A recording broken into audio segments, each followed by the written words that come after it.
It's Valley Focus, and I'm Kayla Mortellaro, your guide for the program as we turn our attention here to Daniel Davis, Director of Landlord Relations with Home Inc., which is an administrator of Threshold, and we're dealing with the affordable housing issues here in the Arizona community. Daniel, thank you very much for the time today.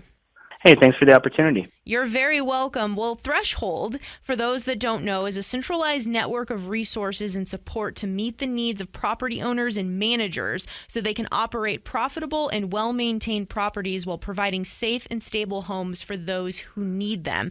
So kind of walk me through what Threshold is and then how Home Inc. is the administrator for what Threshold is trying to accomplish. Absolutely. So Threshold is the network of resources and support for landlords who want to participate in the Continuum of Care's housing assistance programs. So those are all the permanent supportive and rapid rehousing and veteran housing assistance programs offered throughout Maricopa County for anyone who's experiencing homelessness.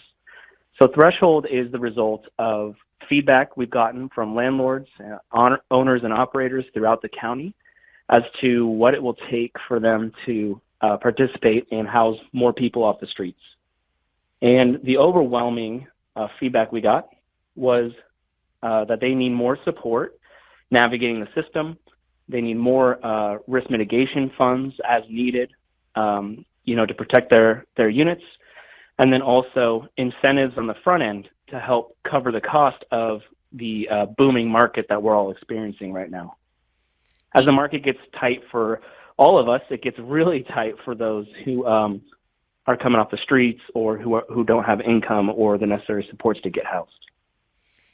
And so when you're looking at this need and how to kind of fulfill, property managers' wishes and as well as having affordable and safe housing for people, what were some of the areas in which you found it important to match those two things together to make a solid partnership? Yeah, great question. Well, what we did was we asked landlords directly what they wanted.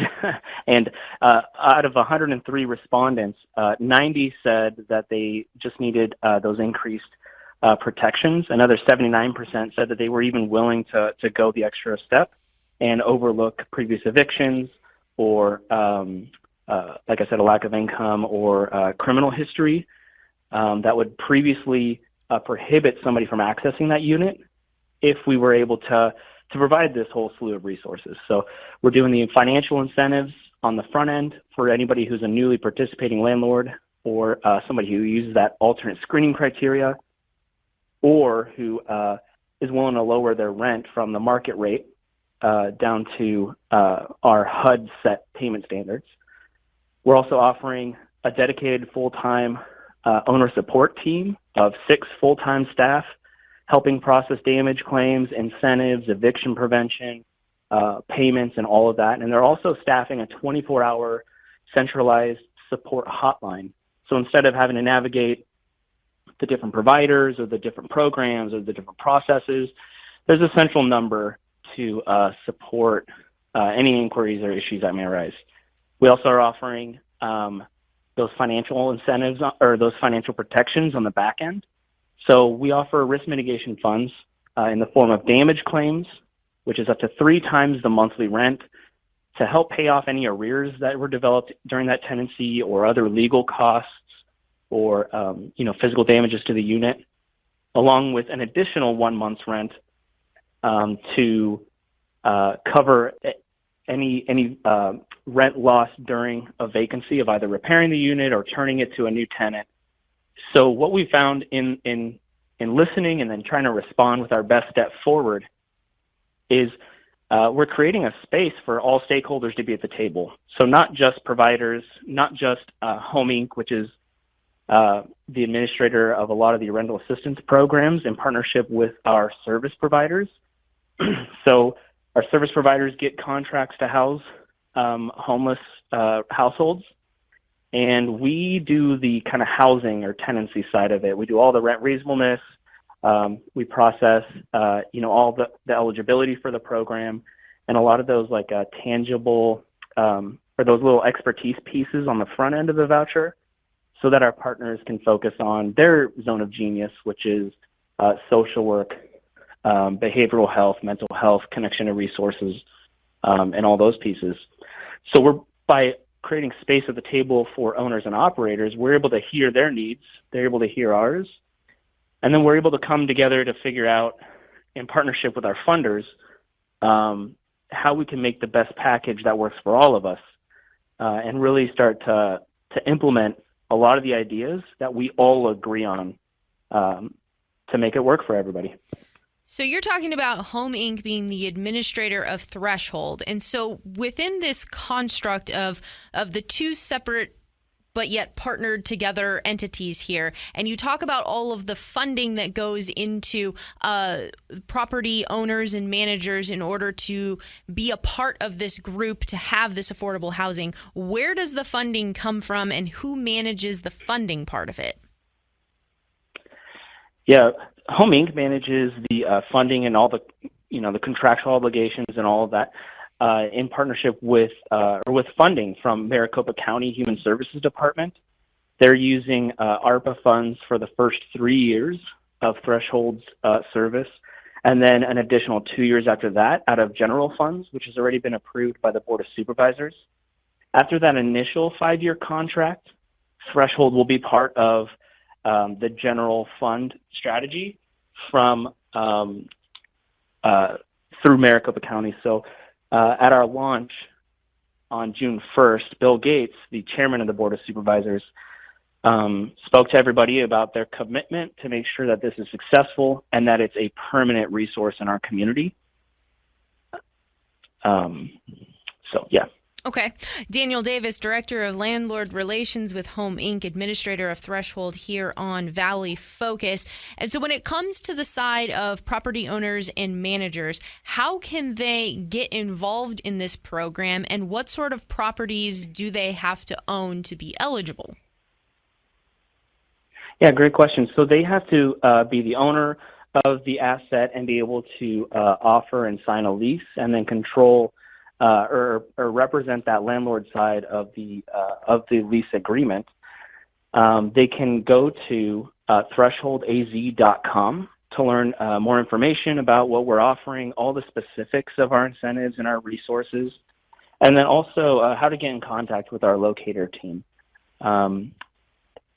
We currently are working with landowners with multiple condos or townhomes, a lot of these larger multifamily apartment complexes, but also people who have a single residence as an investment or a duplex or quadplex. So we work with all kinds of property owners and managers. We have a really good relationship with the Arizona Multi-Housing Association, and we've developed a joint advisory board. So landlords are continuing to speak into how Threshold works and ensuring that it's relevant and that it makes sense for owners and operators. So AMA members can join real quickly with us using the website or by contacting somebody at the Arizona Multi-Housing Association as well to hear more, either from landlords who are working with the program or to hear more specifics about it.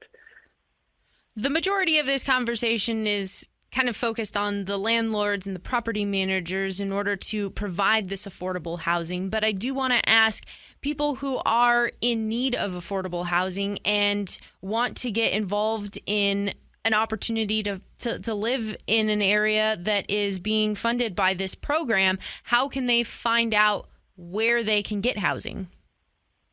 So there are a ton of community resources to help either maintain or to find affordable housing. The majority of them can be found either at their local housing authority's website or hotline, or just by calling the Maricopa 211 line, where a live resource navigator will help them identify rental assistance or any programs that they would qualify for. For somebody who's homeless, they would go through the coordinated entry system, which is you can go to homeinc.com and there's a place for people who are looking for housing assistance, and they would go through that assessment and referral process. One thing that we were really intentional about when we were designing Threshold was we had a series of focus groups for people with lived experience who were currently or at the time experiencing homelessness and searching for housing. And one thing that you just said, which was finding housing pretty much in places where they want to live or make the decision for their own housing. We heard that time and time again in those groups, that people want to live next to their support systems, next to their churches, their families, their jobs, and the lack of options was really limiting their ability to be successful long term. Especially right now with how the market is, we're getting a lot of families, individuals experiencing homelessness for the first time who haven't really been, in that danger zone of entering homelessness. So we have a totally different demographic of, working poor families and individuals entering homelessness right now. And they're obviously not used to be on the streets or couch surfing or any of these pieces. So the closest that we can cater our services to what their needs are, the more successful they're going to be long term. And hopefully, we'll be able to serve them and then help them stabilize, and then they'll be on their way and we can serve the next household. Daniel Davis, Director of Landlord Relations with Hope Inc., Administrator of Threshold, as we're having a conversation about affordable housing here in the Arizona community. You highlighted some of the incentives that are part of this program for property managers and owners to join Threshold, but what sort of misconceptions do you want to, or myths surrounding affordable housing, do you want to clear up? Yeah, there's a lot of myths around homelessness and especially low-income housing. Over the past decade, we've seen a massive shift in affordable housing development over to luxury housing. And we've had a lot of out-of-state investors or other larger real estate investment trusts that have been purchasing a lot of properties and then renovating them and increasing the market rate, which increases the general rent for the whole area. And what that's been doing is pricing out a lot of our lowest wage workers and families to the point where, if you get an eviction, you don't have very much time to find a new place. And then if you don't have the required support systems in place, you very likely enter homelessness. So we see quite the variety of life experiences, economic situations, family makeup, all of that entering homelessness right now. And it's quite alarming because the shelters are full, there's not a lot of affordable housing available, and the vacancy rate's incredibly low.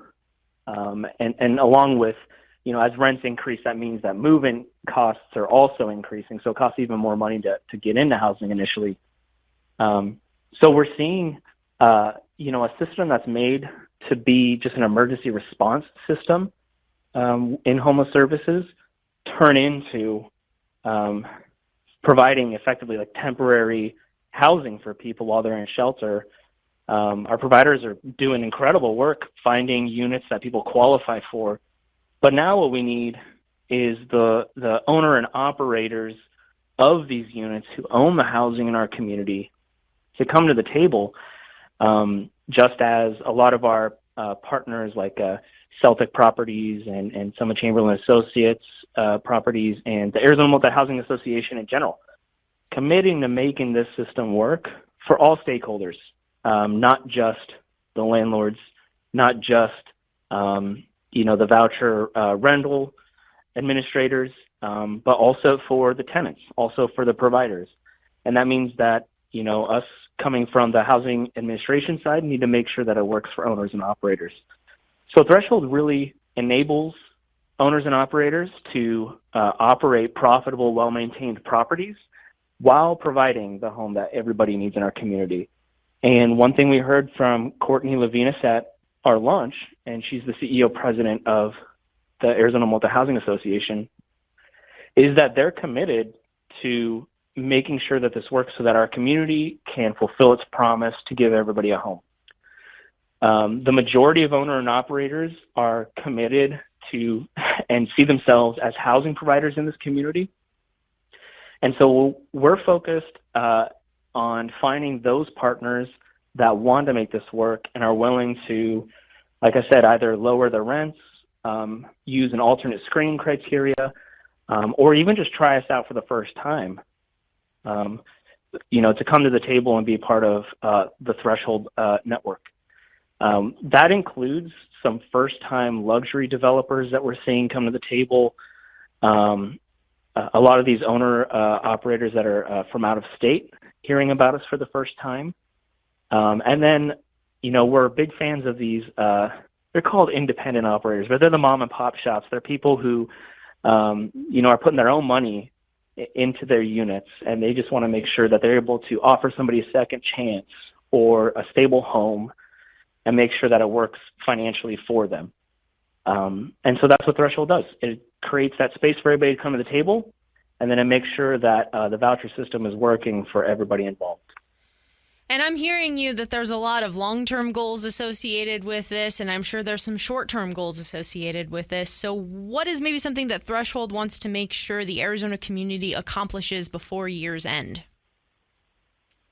Well, even though we're seeing a drastic increase of homelessness, we want to see an even larger increase in housing placements. So these are people finding their own available units that are open to the market, but that were previously unattainable to them. And we want to see them make those units their homes. We provide all the financial incentives on the front end, the risk mitigation on the back end. We have providers who help people find jobs, connect to their schools and grocery stores and everything once they're housed. But it's really going to take an entire community's mindset to shift over to see homelessness not as a normal part of society, but as the direct result of a system that's not functioning correctly. And it's really going to take all of us to come together to say not only financially, not only what role we play in the housing system, and not only politically, but also like communally, we have to create space to care for our neighbors who are experiencing homelessness for one of a ton of reasons. While most people think homelessness is, the person with the cardboard sign on the side of the road, more accurately, homelessness is a single mother with 2 young kids living out of their car because she doesn't make enough to move back into a unit or to afford the market rate right now, which is unprecedented. So I think as we start to educate ourselves, as we start to look into what the stories of our neighbors are, we see there's not only a need, but there's a solution. We can all commit to make sure that kids are off the streets, that people who are born with mental illnesses don't have to survive by themselves, and that veterans have a place to go to experience a stable life here in the country that they fought for. So it really is going to take all of us, but it's going to take a big mindset shift that it's not us against them. It's not whether or not homeless people deserve it. It's not tenants versus landlords. It's not, the political parties against each other. It's really all of us coming together to say, this isn't how it should be. Let's figure out how to make it work. And that's really the vision behind Threshold, making a bigger table for all stakeholders to be engaged in the solution. Before I let you go, where can people learn more about Threshold and to be a part of the conversation or to get their properties aligned with what's going on with Threshold? Anybody who's interested to learn more can visit thresholdaz.com. There you can find all the particulars along with, you can click on the tab, Join the Network. And what you'll do is you'll just put in some basic information, and one of our locators will reach out to you to discuss the program, your properties, or other ways that you want to get involved. You can also call our owner support hotline. It's 602-507-6737. And that's the line that people will use to get support when they're a participating partner But also there's an option to reach our locator hotline and talk to somebody live right then. So we look forward to talking to you all about the program and for you to join the network. Daniel, thank you very much for your time and explaining all things about Threshold and having this nuanced conversation about affordable housing. I appreciate the opportunity sincerely. Once again, he is Daniel Davis, Director of Landlord Relations with Home Inc., Administrator of Threshold, as you have been listening right here to Valley Focus.